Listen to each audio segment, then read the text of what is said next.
ज्योतिः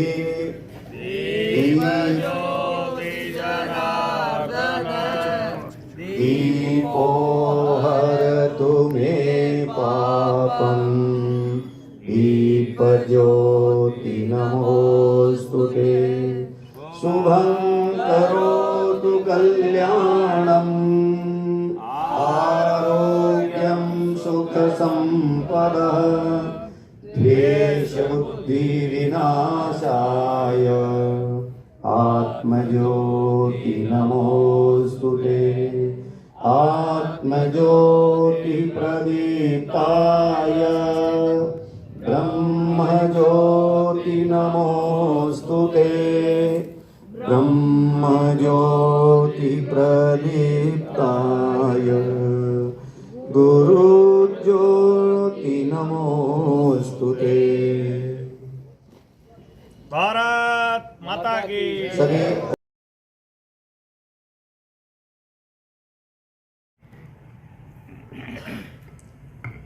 हमारे बीच में बोलो जय जय श्री राम। जय श्री राम।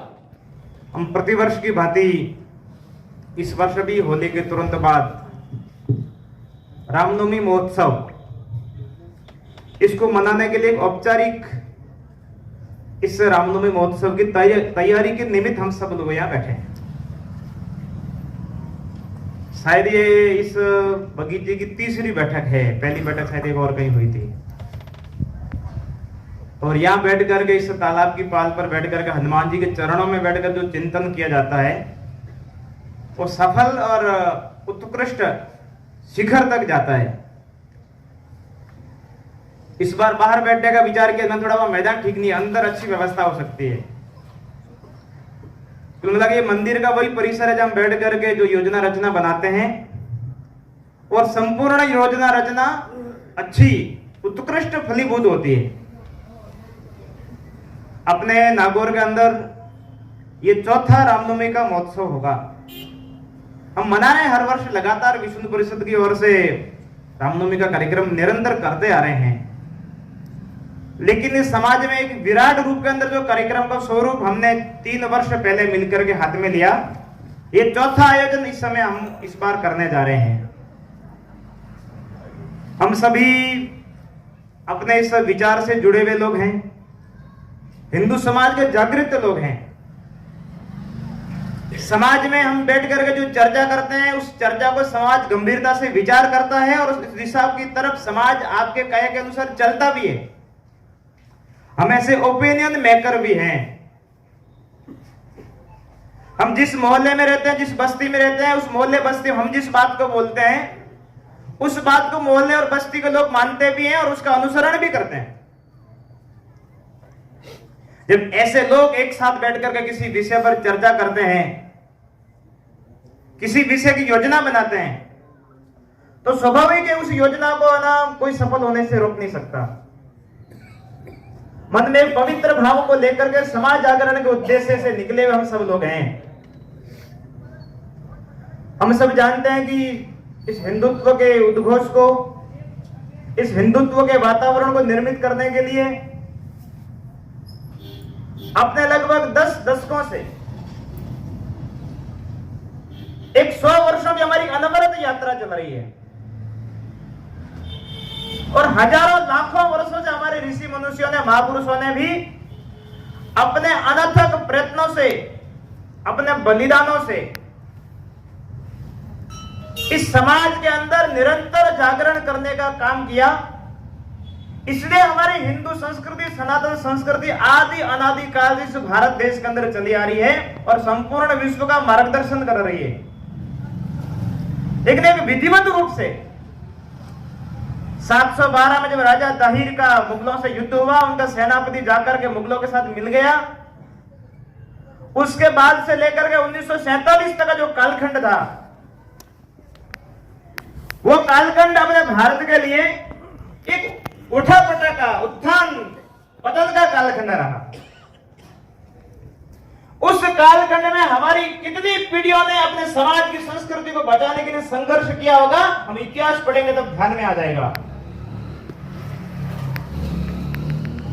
अनेक महापुरुषों ने हर कालखंड के अंदर हमारी संस्कृति को जीवित रखने के लिए, हमारी संस्कृति को बचाए रखने के लिए, हमारे आदर्श परंपराओं को बचाए रखने के लिए, हमारी मातृशक्ति का मान स्वाभिमान बचाए रखने के लिए उसके लिए बलिदान देना पड़ा तो बलिदान देने का काम किया, युद्ध लड़ने का काम करना पड़ा तो युद्ध लड़ने का काम किया। लेकिन कभी भी हमने हमारी संस्कृति को ना उजड़ता हुआ देख करके हार स्वीकार करके नहीं बैठे। ऐसा हमारा 1000 वर्षों का लंबा कालखंड इन आतताइयों से संघर्ष में बीत गया। लेकिन इस धरा पर जन्म लेने वाले व्यक्ति के मन में वो भाव, ये प्रकृति खत्म नहीं होने दे सकती। कभी पृथ्वीराज चौहान के रूप में आता, कभी राणा सांगा के रूप में आकर के हमारी संस्कृति को, इस हिंदुत्व के विचार को बजाय रखने का प्रयत्न करते हैं। कभी छत्रपति शिवाजी महाराज आते हैं, कभी मंगल पांडे, भगत सिंह, सुखदेव, राजगुरु, चंद्रशेखर, राजा सुभाष चंद्र बोस जैसे लोग आकर के हमारे सनातन को, भारत की अपने इस भूमि के ऊपर आक्रमणकारियों को खदेड़ने का काम करते हैं। ऐसे असंख्य महापुरुषों ने अपने जीवन को इस भारत की भूमि की रक्षा के लिए बलिदान देने का काम किया, तिलांजलि देने का काम किया। क्योंकि आने वाली पीढ़ियों के हाथों में एक सुरक्षित भारत का दृश्य होना चाहिए। इसलिए उन्होंने अपने जीवन कालखंड में जो संघर्ष कर सकते थे, परिश्रम की पराकाष्ठा के साथ में संघर्ष करने का काम किया। उस संघर्ष के कालखंड के बीच में से 1925 के अंदर इस हिंदुत्व की ज्वाला को आदि अनादि काल तक अमर रखने के लिए, अजर रखने के लिए, दीप्तिमान प्रकाशमान रखने के लिए, ये हिंदुत्व की ज्वाला दुनिया के अंदर एक प्रकाश का पुंज लेकर के बहती रहे। इसलिए हिंदू संगठन का काम 1925 में शुरू हुआ। हम 100 वर्षों से इस संगठन के कार्यों को अन्य अन्य प्रकार के कार्यों के माध्यम से करते हुए आ रहे हैं। इसके लिए आवश्यकता है कि संपूर्ण समाज जागृत होकर के इस समाज को अच्छा बनाने का प्रयत्न करें। हमारी परंपराओं, जीवन मूल्यों को, तीज त्योहार, हमारी संस्कृति को बचाने के लिए संपूर्ण समाज इस प्रकार का एक मूवमेंट लेकर के खड़ा हो जाए। हमारी सांस्कृतिक विरासत को पुनः दुनिया के ना विश्व पटल पर स्थापित करने का काम कर ले। इस विजन में हम सब लोग मिलकर के लगे हुए हैं। 1527 के अंदर बाबर ने राम के मंदिर को ध्वस्त कर दिया था। अनेक पीढ़ियों ने संघर्ष किया, लेकिन हमारा मंदिर उस जन्मभूमि पर भव्य बन नहीं पाया। हम एक विश्वास के साथ लेकर के आगे बढ़े थे, रामलला हम जाएंगे, मंदिर भव्य बनाएंगे। बोल तो रहे थे, लेकिन मन की अंतरात्मा कह रही थी कैसे बनेगा, कोई इस प्रकार का वातावरण भी नहीं, शासन प्रशासन सारा विरोध के अंदर खड़ा है। और हिंदू समाज की क्या स्थिति विचार कर सकते हैं, जिस राम के मंदिर के लिए हमने 500 वर्षों तक संघर्ष किया, जिसके लिए गोलियां खाई, 5 लाख से अधिक बलिदान दिए, मंदिर बनने के बाद में भी समाज को जिस जागृत अवस्था में होना चाहिए था वो जागृत अवस्था में था क्या। लेकिन ऐसे वातावरण में भी अपने जैसे चंद लोगों ने मिलकर के समाज के अंदर इस प्रकार का एक जन जागरण का वातावरण खड़ा किया। राम का भव्य दिव्य यशस्वी आसमान को छूने वाला मंदिर बन गया। राम के मंदिर बनने से देश में क्या परिवर्तन आएगा। 144 साल बाद आने वाला महाकुंभ, उसके ठीक 2 वर्ष पहले होने वाले राम मंदिर की प्राण प्रतिष्ठा, उससे पहले काशी विश्वनाथ का भव्य बनने वाला कॉरिडोर, और उसके बाद 144 साल बाद महाकुंभ आया। और उस महाकुंभ के अंदर उस राम की शक्ति को हमने किस प्रकार से प्रकट होते हुए देखा। आप उस सारे दृश्यों को देखकर अपने आप के अंदर अनुभूति करिए। यदि राम का वह भव्य मंदिर नहीं होता और 144 साल महाकुंभ आता, ये महाकुंभ फीका रहता। ये विधाता की सृष्टि है। उस विधाता ने शायद इस हिंदू समाज को जागृत करने के लिए इस प्रकार का शायद लीला रची होगी। इस कलयुग में संगे शक्ति कलयुगे, शायद भगवान राम ने भी इस कलयुग की संगठन शक्ति को खड़ा करने के लिए ये हम समाज के अंदर अपने जैसे लोगों को अवसर दिया होगा राम का काम करने के लिए। और आज राम का भव्य मंदिर भी बन गया, काशी विश्वनाथ का कॉरिडोर भी बन गया, और 144 साल बाद सारी दुनिया को संदेश देने वाला ऐसा महाकुंभ, और सारे हिंदू बिना निमंत्रण के, बिना जाति भेद के आकर एक जगह स्नान कर सकते हैं। सारी दुनिया को अचंभित करने वाले ऐसा एक बड़ा इवेंट भारत ने मिलकर के संपन्न कर दिया। यह हिंदू समाज की जागृत शक्ति का हम क्यों करने वाले हैं। ये चौथा आयोजन है। समाज को समझ में आ गया क्या कर रहे हैं, ये क्यों कर रहे हैं, ये भी समाज को पता है। बस अब सबको बार बार याद दिलाने की आवश्यकता है। मैंने इसलिए रामनवमी के इस आयोजन पर हम सबको मिलकर के संख्या बल पर विशेष प्रयास करने की आवश्यकता है। हमारा एक कार्यक्रम नागौर के अंदर एक बार वर्ष में एक कार्यक्रम होने पर उसकी ताकत साल भर तक नजर आनी चाहिए। माई का लाल कोई विरोधी हमारे हिंदू समाज पर आंख उठाकर नहीं देख ले, उसकी एक संचित शक्ति रामनवमी पर आप मिलकर एक बार इकट्ठा होकर के और उसकी पूंजी को इकट्ठा कर दीजिए। इसलिए हर बस्ती के अंदर, मोहल्ले के अंदर, हर जाति बिरादरी के अंदर ये हमारी रामनवमी के कार्यक्रम की अलग जगनी चाहिए।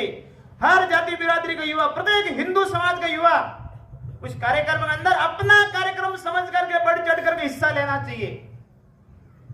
और जब रामनवमी के दिन का जो दृश्य होगा, ये दृश्य संख्या बल के रूप में मन को आनंदित करने वाला होना चाहिए कि हिंदू, इस नागौर शहर का प्रत्येक हिंदू युवा मातृशक्ति इस कार्यक्रम के अंदर शामिल होकर के इस कार्यक्रम को यशस्वी बनाने में लगी हुई है।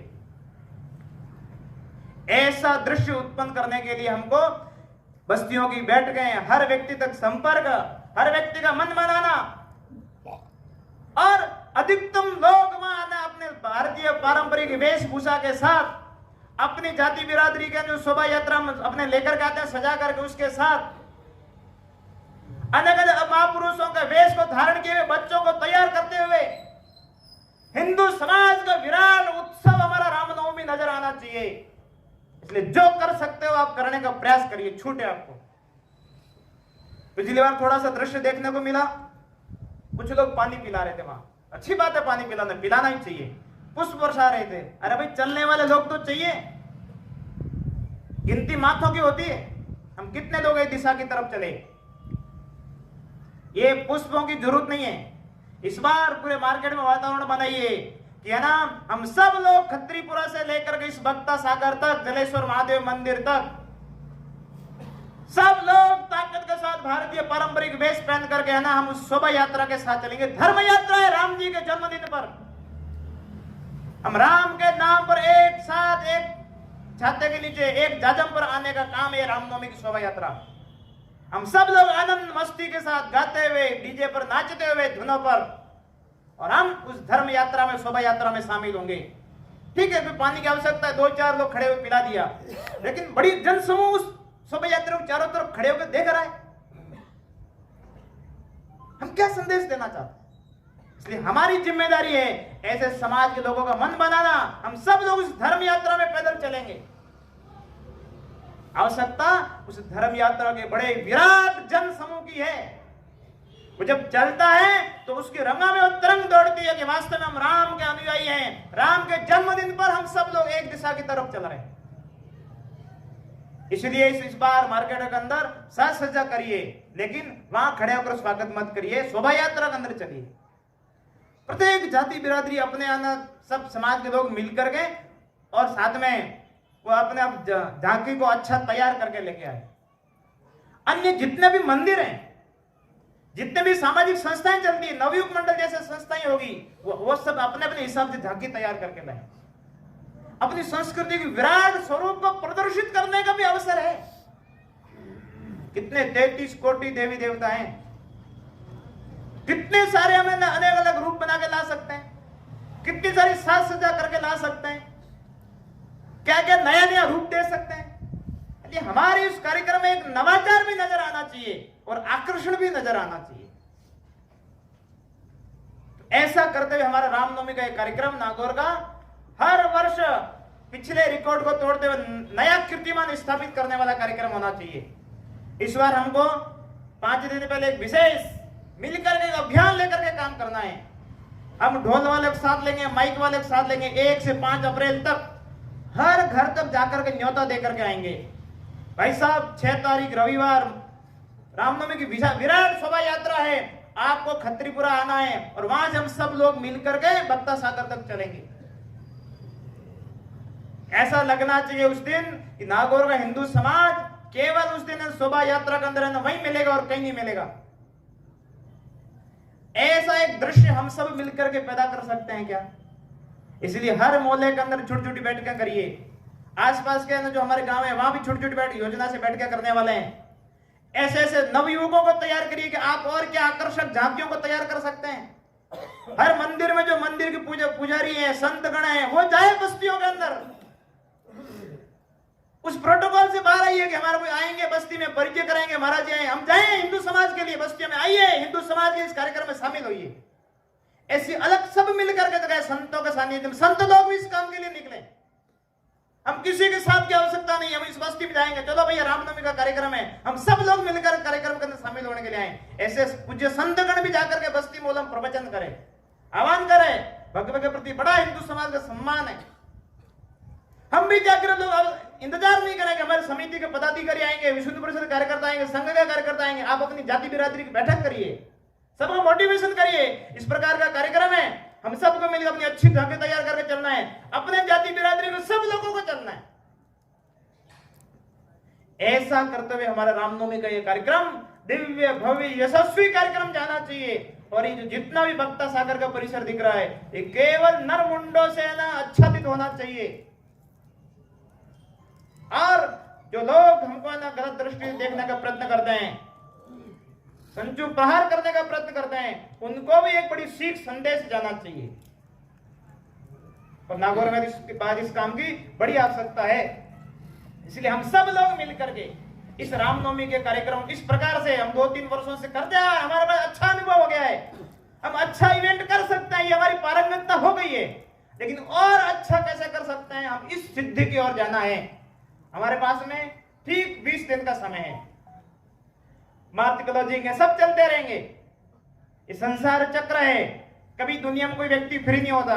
हमारे मुंह से शब्द नहीं निकले कि मार्च क्लोजिंग है, फलाना है, फलाना है। समाज के लिए सब ओपन है, कोई क्लोजिंग नहीं है, जाएंगे और समाज के लिए काम करेंगे। इसलिए रोजाना 2 से 3 घंटे इस रामनवमी के लिए कार्यक्रम के लिए निकालिए। हर गली मोहल्ले में जाइए, बैठका करिए, जागृत करिए, उनको काम दीजिए। ऐसी एक अच्छी योजना रचना हमारे माध्यम से इस रामनवमी को लेकर के बने और हम सब लोग गतिमान होकर के काम करें। किसी की सूचना का, किसी के फोन का इंतजार नहीं करते हुए ये समझे कि मेरा कार्यक्रम है। रामनवमी ये संपूर्ण हिंदू समाज का इवेंट है और हिंदू समाज का प्रत्येक व्यक्ति इसको सफल करने के लिए लगे। ऐसा दृश्य, ऐसा वातावरण उपस्थित करना, ये मंच के सामने जो लोग विराजित हैं, आप सब लोगों की हमारे सहित हम सब मिलकर पूज्य संतों के सानिध्य में कैसे मनाएं। क्योंकि यह श्री रामनवमी महोत्सव समिति की योजना बैठक है, तो सारी इसकी योजना रचना, कार्यक्रम का स्वरूप और नागौर की धरती पर प्रभु श्री राम के जन्मदिन के उपलक्ष्य में, जन्मदिन के अवसर पर गली गली में प्रभु श्री राम का जन्मोत्सव जय श्री राम और भारत माता की जय के नारों के साथ बुलंद हो।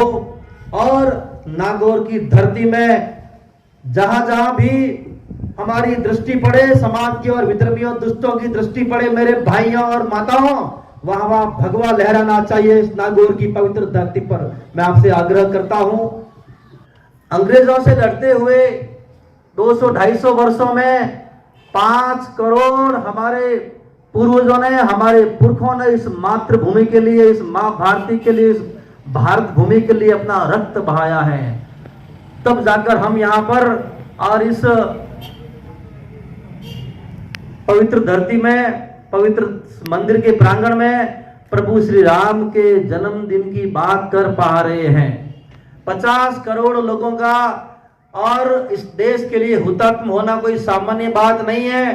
फिर भी 15 अगस्त और 26 जनवरी को हम गीत गाते हैं, दे दी हमें आजादी बिना खड़क बिना ढाल। आगे मैं नहीं गाऊंगा, हमको इस गीत को गाते हुए शर्म भी नहीं आती है। कैसे भुला सकते हैं हम बप्पा रावल के बलिदान को, कैसे भुला सकते हैं छत्रपति शिवाजी महाराज की उस पीढ़ियों को, कैसे भुला सकते हैं कि अरावली की पर्वतमालाओं से मेवाड़ लड़ रहा था, मारवाड़ के राठौड़ अपना रक्त बहा रहे थे, महाराष्ट्र की सह्याद्री की पहाड़ियों से छत्रपति शिवाजी महाराज, संभाजी महाराज, येसाजी, कंग, तानाजी, मालसुरे आदि अपना बलिदान दे रहे थे। कैसे भूल सकते हैं। और हम अजय आसाम के लाचित बड़फुकन को कैसे भूल सकते हैं? पंजाब के मैदानों में गुरु गोविंद सिंह महाराज, गुरु तेग बहादुर जी के बलिदान को कैसे भूल सकते हैं हम? इन सब के बलिदानों को, भगत सिंह, चंद्रशेखर आजाद, महारानी पद्मिनी, रानी करमवती, महारानी माँ जीजाबाई, इन सब के योगदान को हम नहीं भूल सकते हैं। 50 करोड़ उसमें संत भी थे, बालक भी थे, वृद्ध भी थे, माताएं भी थी, तब जाकर आज हम यहां पर आजादी की सांस ले रहे हैं मेरे भाई। आज बंगाल के सिलीगुड़ी की रामनवमी 1 नंबर पर है। बंगाल का नाम सुनते ही और हमारे रोंगटे खड़े होते हैं। वहां की विपरीत और प्रतिकूल परिस्थितियों में मियां परस्त ममता की सरकार के आगे काम करते हुए हमारे सैकड़ों कार्यकर्ता, जैसे कि पता है कि हुतात्मा हो जाते हैं। और ऐसी विपरीत परिस्थितियों में भी पश्चिमी बंगाल के जो राम भक्त हैं, जो धर्म योद्धा हैं, जो राष्ट्रभक्त हैं मेरे भाइयों, और उन्होंने कहा कि 10 लाख लोग बंगाल की कलकत्ता की धरती पर सड़कों पर थे।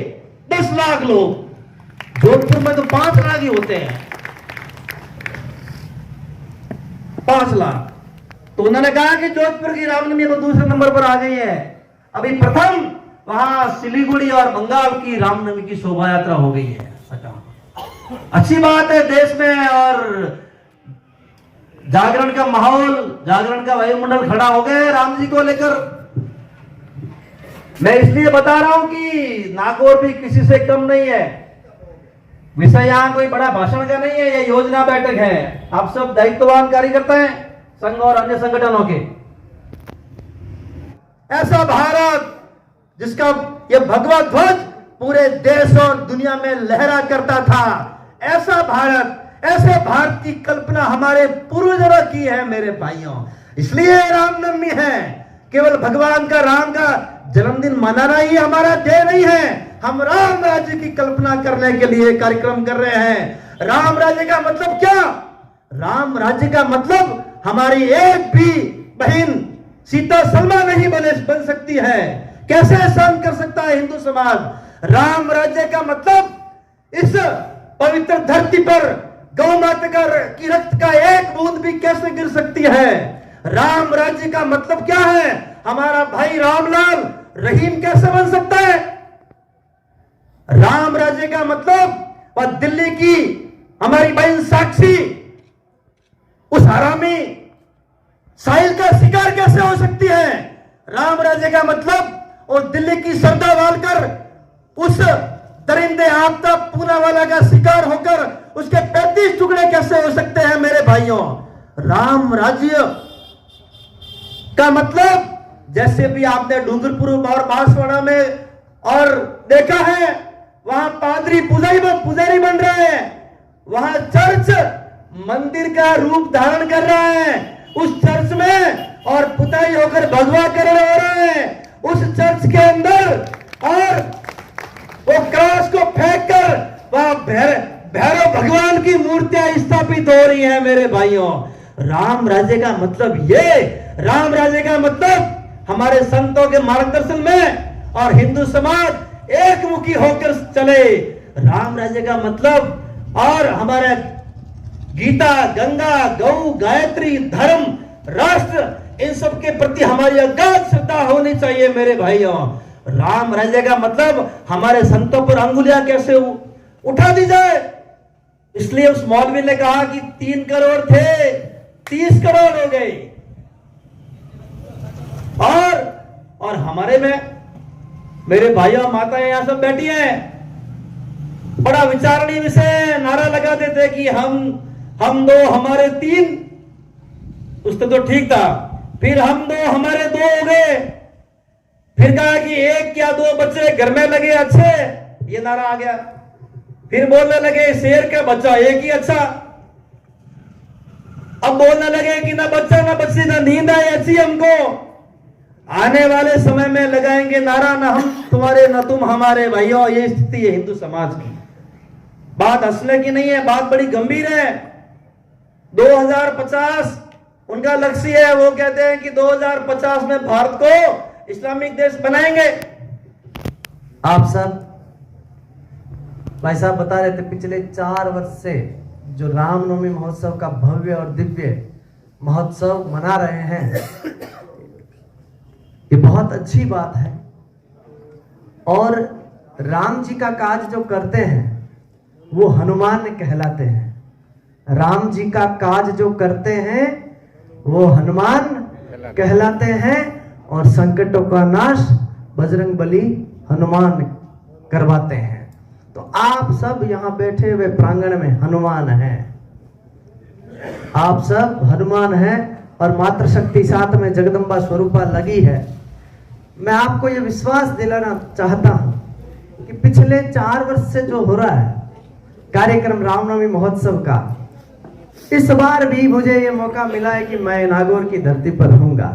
पिछले 4 वर्षों में मैं सांभर, जोधपुर, पिछले साल जोधपुर था भाई साहब, साथ में वीएचपी का पूरा सपोर्ट था कार्यक्रम को भी, और उससे पहले मैं मालपुरा था और 1 वर्ष में सूरत था। इस बार राम जी की कृपा हुई है कि मुझे अपने इसी निजी जिले में प्रभु ने रखा है। मैं आपको इतना कह सकता हूं कि इस बार भाई साहब कह रहे थे राजा ताहिर सेन से लेकर के आज जो चक्रवर्ती सम्राट भारत में राज कर रहा है, जिसकी वजह से और आप सबके हिंदुत्व की मूवमेंट की वजह से पूरे विश्व में भारत माता की जय बोलने का काम हो रहा है। तो इस बार यदि नागौर में हूं तो मैं आपको विश्वास दिलाना चाहता हूं, पिछले 4 वर्ष की जो रामनवमियां हुई है उससे भाई साहब 101% कह रहे थे, मैं कह रहा हूं आपको 200% रामनवमी हुई। इसका कारण है, इसका कारण यह है कि रामनवमी महोत्सव की तैयारियां जो आज से शुरू हो रही है, 6 अप्रैल को भव्य और दिव्य भगवान रामलला का महोत्सव मनाया जाएगा। आपके साथ में भाई साहब प्रोटोकॉल की बात कर रहे थे, मैं तो प्रोटोकॉल फॉलो भी नहीं करता हूं ज्यादा, मैं तो आपका ही साथी हूं, आपका ही भाई हूं, आपका ही बंधु हूं। लेकिन पिछले 1 महीने से तो नागौर में ही लगा हुआ हूं। ओमकार सनातन वेद शक्ति पीठ जो नागौर शहर के आसपास का पहला गुरुकुल है जो चल रहा है निशुल्क, वहां पर 12 अप्रैल को हनुमान जयंती है, 6 अप्रैल को राम जी का जन्म महोत्सव जयंती है और 12 अप्रैल को जो राम जी के काज करने वाले हैं उन वीर हनुमान जी महाराज की जयंती है। और ओमकार आश्रम में 12 अप्रैल को हम सिद्ध पुंडरेश्वर हनुमान जी महाराज की तांबे की 27 किलो की मूर्ति की प्राण प्रतिष्ठा करने वाले हैं। और राम जी के जन्म के बाद हनुमान जी का जन्म, और उस जन्म के लिए हम 6 अप्रैल को रामनवमी मना रहे हैं। भव्य और दिव्य राम जी का महोत्सव मना करके 8 अप्रैल दशमी से हम नागौर की धरती पर लगभग 40 सालों के बाद में ओमकार आश्रम फागली गुरुकुल में 108 कुंडीय सिद्ध हनुमंत महायज्ञ कर रहे हैं। और 108 कुंडीय महायज्ञ 1 करोड़ 8 लाख आहुतियां हनुमान जी की लगा करके हम नागौर को ही नहीं पूरे विश्व को यह संदेश देके मिल करके कि नागौर की धरती वीरों की धरती है, नागौर की धरती वीरवर राव अमर सिंह राठौड़ जी की धरती है। मैं आपसे अपील करता हूं और आज आपको मैं सादर आमंत्रित करता हूं कि आपके साथ कंधे से कंधा मिला करके राम जन्म महोत्सव को भव्य और दिव्य बनाएंगे। हनुमान जी के इस प्रांगण में संकल्प करते हैं और आप 6 अप्रैल को फ्री होकर के 12 अप्रैल तक आप ओमकार के 108 कुंडीय महायज्ञ में लगेंगे। आज सनातन धर्म सम्मेलन भी आयोजित कर रहे हैं। भारत के बड़े बड़े साधु संतों को बुला करके नागौर की धरती से हम जो है सनातन का डंका बजाने का काम मिलकर के करेंगे और ये काम करना पड़ेगा। भाई साहब कह रहे थे 5 करोड़ लोग राजा ताहिर सेन से लेकर के 1947 तक बलिदान होकर के भारत के हिंदू सनातन धर्म की रक्षा करने का काम कर रहे थे। लेकिन भारत का एक भी सनातनी जनमानस जग उठता है महाराणा प्रताप के रूप में, छत्रपति शिवाजी के रूप में, झांसी की रानी के रूप में जब उठ खड़ा होता है वो दिव्य भव्य आत्मा, तो वो बड़े बड़े विधर्मियों दुष्टों का विनाश करने का काम भी कर देता है। और आपको वो वीर योद्धा बनना है। और वीर योद्धा बनने के लिए केवल संकल्पित होने की आवश्यकता है। धरातल पर सही पथ पर चल करके आपको वो मैसेज देने की आवश्यकता है। बाकी का काम परमपिता परमात्मा की शक्ति अपने आप ही कर देती है। इसलिए आपको जोरदार जयकारे के साथ में संकल्प करना है। कह रहे थे भाई साहब 300 ओपिनियन है, तो 300 इंटू 1000 कर लीजिए। आप 50 की गिनती मत लगाइए भाई, मल्टीप्लाई करके। और मल्टीप्लाई में होता है तो फिर सीधा 10 इंटू 10 100 होता है, और 10 प्लस 10 20 ही होता है। इसलिए आपको 300 इंटू 1000 करना है। वो गणित इस बार नागौर में लागू करनी है। केवल नागौर नहीं, आसपास के गांवों को में भी हम कैंपेन करेंगे। मेघराज जी को हम कह रहे थे, आश्रम आए थे तो मैंने कहा इस बार की जो रामनवमी होगी, ये पूर्ण विश्वास है कि पिछली बार 1.25 था, तो इस बार 2.5 की तरफ ले जाने का काम हम सब मिलकर के करेंगे। तो ये भारत माता की, भारत माता की जय श्री राम, जय जय श्री राम। वंदे मातरम। विषय सब हमारे सामने आ गया है और अब हमें कार्य में लगना है। राम काज कीने बिनु मोहि काम विश्राम, यह मंत्र हमारे दिमाग में तय करना है। और राम के बारे में जितनी व्याख्या की जाए उतनी कम है, क्योंकि कोई व्यक्ति देवताओं जितनी उम्र ले ले और गणेश जी जितनी बुद्धि ले ले, और वो उसको यदि राम के गुणों को वर्णन करने लगे, हजारों लाखों सालों में भी नहीं कर सकता। राम क्या है? कौन है राम? किसको राम बोला है? एक ऐसे व्यक्ति जिसके जीवन में किसी प्रकार की कोई कामना नहीं, जिसके जीवन में कोई भी कार्य करने के अंदर कोई फल आसक्ति नहीं, कोई भी काम करने में उनको अभिमान भी नहीं, ऐसा उनका जीवन, केवल अपना कर्तव्य पालन करना। श्री राम ने केवल अपना कर्तव्य पालन किया और हमें सिखाया। और भगवान का अवतार होता है, प्रागट्य होता है, जन्म नहीं होता है। जन्म तो हमारी आंखों के सामने वो जब प्रकट हो गए, इसलिए हम उसको जन्म मानते हैं। हमारे शास्त्र कहते हैं भय प्रकट कृपाला, वो प्रकट होते हैं। जैसे बादल में से बिजली चमकती है, प्रकट होती है, ऐसे ही भगवान श्री राम प्रकट हुए हैं। यदि किसी का जन्म होता तो फिर उसका अंत भी होता है। राम का अंत नहीं, अनंत अनंत असीम वो राम आज भी है। यदि राम का जन्म मान लेते तो फिर राम का मरण भी मानना पड़ेगा, फिर उनकी कहीं समाधि भी रही होगी, ये सभी मानना पड़ेगा। राम प्रकट हुए हैं, और जिसका जन्म होता है वो संसार से चले जाने के बाद वापस उस रूप में नहीं आ सकता। परंतु राम तो जब भक्तों ने पुकारा, उसी धनुषधारी के रूप में उन भक्तों को दर्शन दिया है। और मूर्ति के रूप में भी तुलसीदास जी ने तो कृष्णचंद्र को श्री रामचंद्र बना दिया, और वो मूर्ति रूप में राम दिखने लग गए। राम आज भी है। तो हम किसी सामान्य व्यक्ति का यह रामनवमी नहीं मना रहे, वे आज भी हमारे आंखों के सामने हैं। हम भले ही नहीं देख पा रहे, पर वो हमें देख रहे हैं। आज हमारे राम कितने प्रफुल्लित हो रहे होंगे कि मेरे वंशज, मेरी संतानें आज रामनवमी मना रही है। यह जो मंच गूंज रहा है, यह आपके बलबूते पर गूंज रहा है।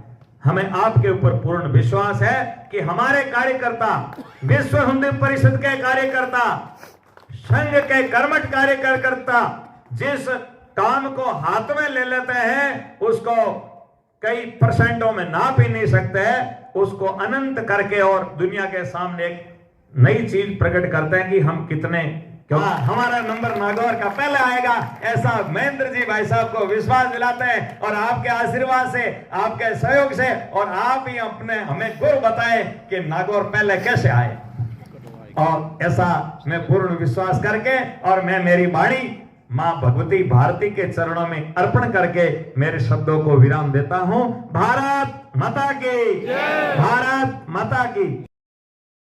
रामनवमी महोत्सव योजना बैठक में मंचासीन सभी अतिथि, मेरे सामने बैठे देवतुल्य भाइयों, माता स्वरूप, आप सभी का आभार।